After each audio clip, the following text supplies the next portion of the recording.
Here is the Avast Security News Roundup for the week ending March 3rd, 2023. Black Lotus becomes first UEFI bootkit malware to bypass secure boot on Windows 11.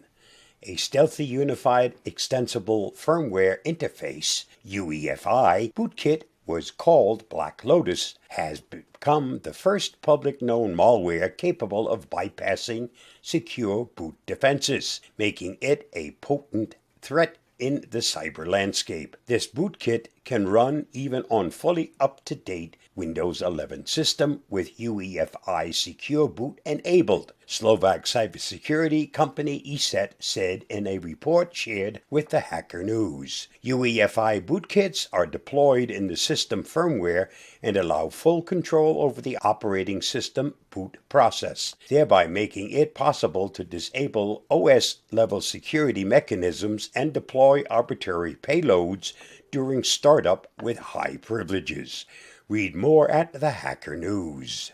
Here's another update on the LastPass breach. Keylogger installed on employee's home computer. In Monday's update, opens in a new window, LastPass added that only 4 developer ops engineers at the company possess the necessary decryption keys through a highly restricted set of shared folders.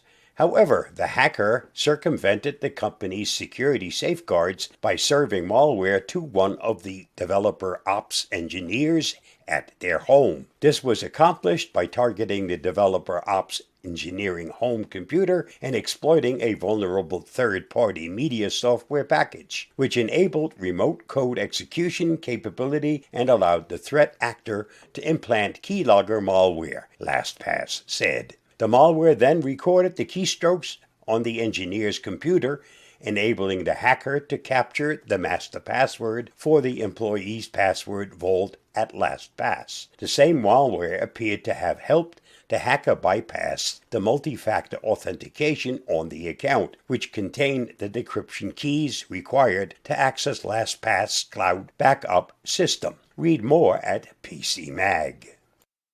Asking Bing Chat to be more creative will decrease its accuracy. Microsoft is attempting to balance what it apparently sees as Bing's core function, a co-pilot for the web. It's never been quite clear what that entirely entails, but initially it seemed like Microsoft intended Bing Chat to be a tool to supplement its traditional search engine, summarizing results pulled from a variety of sites to save users the need to dig for those results on their own. Some of the more creative elements, such as the ability to tell stories and write poems, were apparently seen as bonuses. If you want to use Bing Chat in its role as a search assistant, select the Precise option. If you value more creativity and don't care so much whether the topics Bing brings up are totally accurate, select the Creative option. Perhaps in the future the twain shall meet. Read more at PC World. Your voice can be a password, but are you protecting it like one? Biometric authentication should be treated with the same considerations as other forms of account or device protection. In this context, biometric data is a set of physical passwords, and like any password, if the information is accessible or otherwise insecure, your security is weakened. Your voice can be recorded, your face can be photographed, your fingerprints can be used while you're incapacitated. You don't need to stop using these methods of safeguarding your privacy, but their very convenience means they're weaker forms of defense. Think of them as the equivalent of short passwords. While they'll deter some people, someone can bypass them more easily. Read more at PC World. U.S. Cybersecurity Agency raises alarm over Royal ransomware's deadly capabilities. The CISA has released a new advisory about Royal ransomware, which emerged in the threat landscape last year. After gaining access to victims' networks, Royal actors disable antivirus software and exfiltrate large amounts of data before ultimately deploying the ransomware and encrypting the system, CISA said.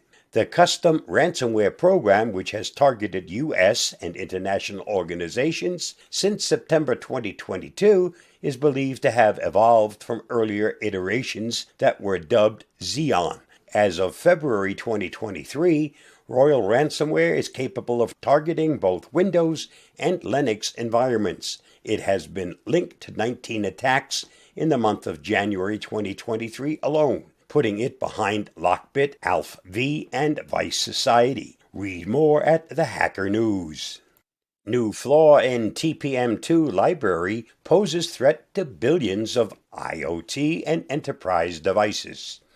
A pair of serious security defects has been disclosed in the Trusted Platform Module, TPM 2.0 reference library specifications that could potentially lead to information disclosure or privilege escalation. These vulnerabilities can be triggered from user mode applications by sending malicious commands to a TPM 2.0 whose firmware is based on an affected TCG reference implementation. The Trusted Computing Group, TCG, said in an advisory, large tech vendors, organizations using enterprise computers, servers, IoT devices, and embedded systems that include a TPM can be impacted by the flaws. Quarks Lab noted, adding they could affect billions of devices. Read more at the Hacker News. This update malware strikes again with Linux version. The threat actor known as Lucky Mouse has developed a Linux version of a malware toolkit called SysUpdate, expanding on its ability to target devices running the operating system. Cybersecurity company Trend Micro said it's observed the equivalent Windows variant in June 2022, nearly 1 month after the command and control infrastructure was set up. Over the past 2 years, campaigns orchestrated by the threat group have embraced supply chain compromises of legitimate apps like Able Desktop and Mimi Chat to obtain remote access to compromised systems. Read more at the Hacker News. This week's must-read on the Avast blog.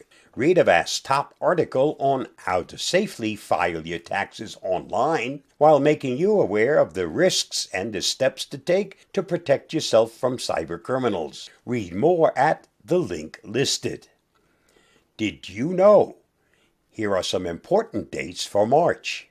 March 10th, 1876, first successful phone call. March 12th, 1989, the World Wide Web is born. March 15th, 1985, first internet domain registered, symbolics.com. March 21st, 2006, first tweet posted. March 24th, 2001, Apple introduces Mac OS X. March 25th, 1995, the first wiki premieres, called WikiWeb. Just thought you might want to know. And that wraps up another week of the Avast Security News Roundup. Stay safe, stay secure, and I'll see you again next week. Bye-bye.